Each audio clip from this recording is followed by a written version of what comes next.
these are some of the major issues that are running rampant within the First Descendant. Not only did I want to touch on these, but I also want to touch on some things in game that I feel like would actually make the game way better. And I, of course, wanted to hear from you guys. So we're going to be jumping into the very first thing that they posted a few hours ago. So it says, let's create a respectful gaming community together. Now, the first thing that they go and they post here is rule number 1. Don't use unauthorized programs. Now, I was actually kind of interested in this one being rule number 1 because this means that obviously there's been some cheating or software manipulation happening or just usage of third-party programs. And one of the things that I would say that this kind of raised like in my brain was the fact that there's been talk of them implementing a trading system. And with that, there can be potentially, if implemented wrong, some changes that could definitely sour the community and kind of promote certain things like bots and all that extra crap.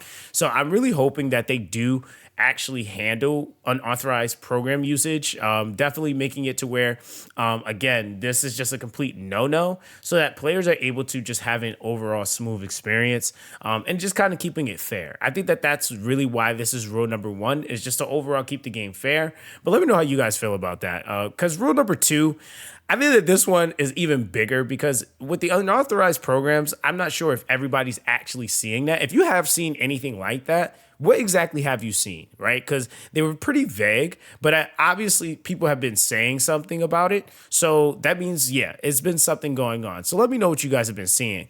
But rule number 2, I actually think is actually one that most people probably can relate to is don't go AFK during co-op play.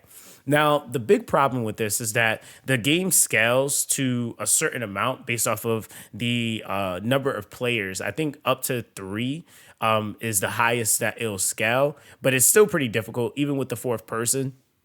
Now, the thing is that when you're talking about a person leaving a co-op, it doesn't descale. So you're just like, for example, say you're in a team of 4 and then it drops 2 people. You're still fighting the boss as if that 3rd person was there, which means that it's just super strong for 0 reason and it just ruins the run. Now, what's happening is that people are ending up in run after run after run and after run of this. I will say that there's 2 sides to this. What's happening is that people are going in and they're trying to beat it and they actually understand how to play the boss. And then they're being paired up with individuals that might not have, like, say, for example, the proper DPS or might not be too aware or keen on how the boss might operate. So you have a constant like 50-50 output like ordeal happening, right? So then you have that leading into people leaving the lobbies and then people end up having to reset or they're trying to do pubs because they might not have a group or LFG to go to try to find people. So they're just trying to use the in-game system and they're not having any success.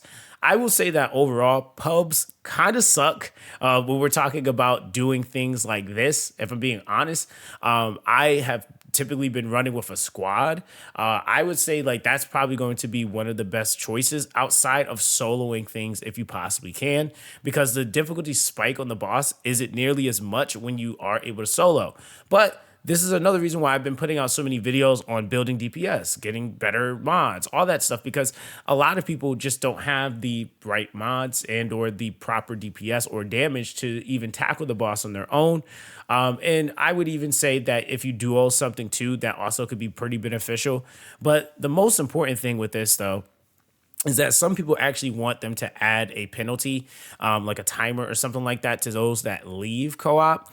I feel like the best thing and probably what's going to end up happening over time, people are going to start making people like present DPS and resumes like we see kind of happen in like other games like Destiny or even Warframe.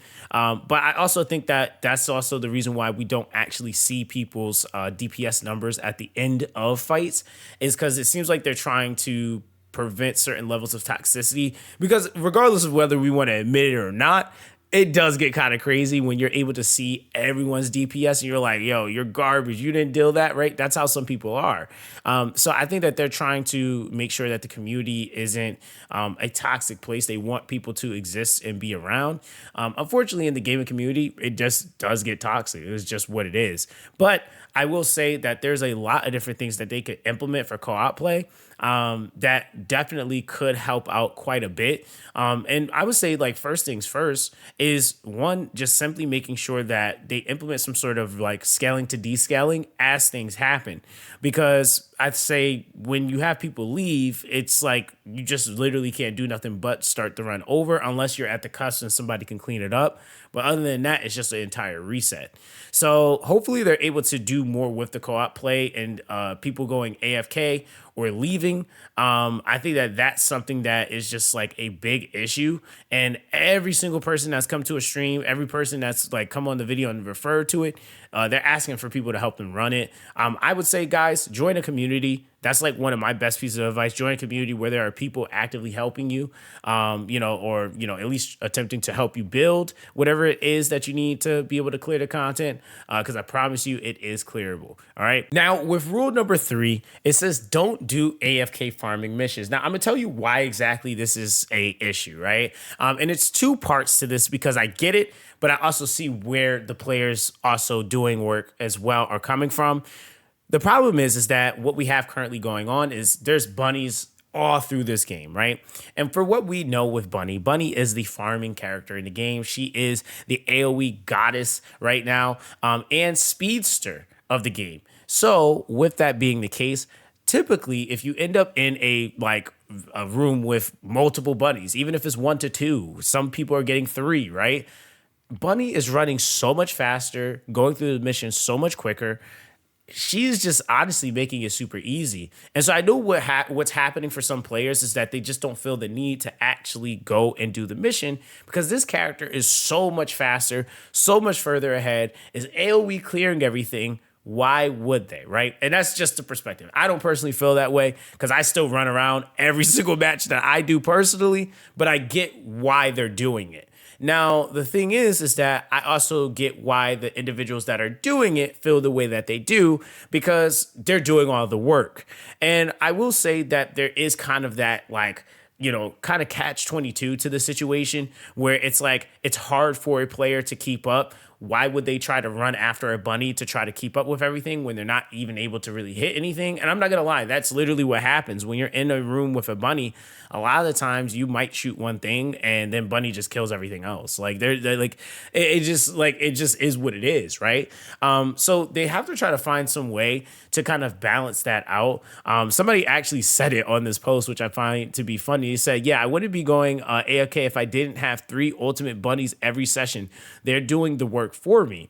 And so I think that is also a thing they have to consider is that you have certain types of units that are in certain types of parties.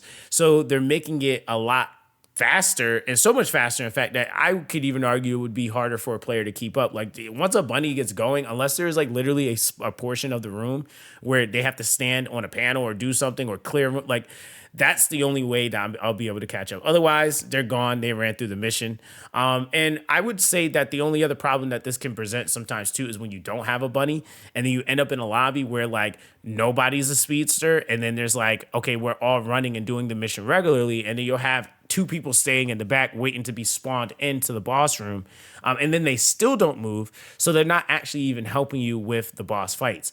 Now, I will say this typically will happen more on normal mode.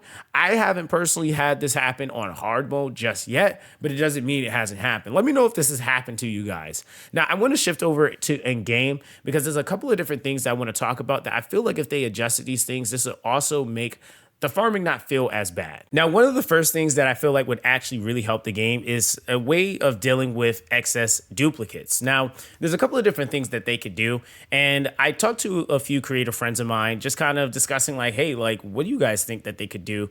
Because when you're farming these, you do your farm for the stage, you get the amorphoses, you go to the Colossus fights, you unlock them. You're gonna have a lot of runs where you're going to be getting dupes, for example, like these Glay codes. There's nothing I can do with these, right? And I have 12 of them already. So that could kind of tell you how much farming I've actually been doing. And I'm pretty sure some of you guys have been farming even more, might have even more of certain dupes. I say with guns, they can kind of sort of get away. If you want to build another gun, I think the game actually allows you to be able to do that. So I can see them having that, and you could just keep blueprints. So if you hey, I want to make, a fire smithereens or an electric one, you can kind of do that if you really wanted to.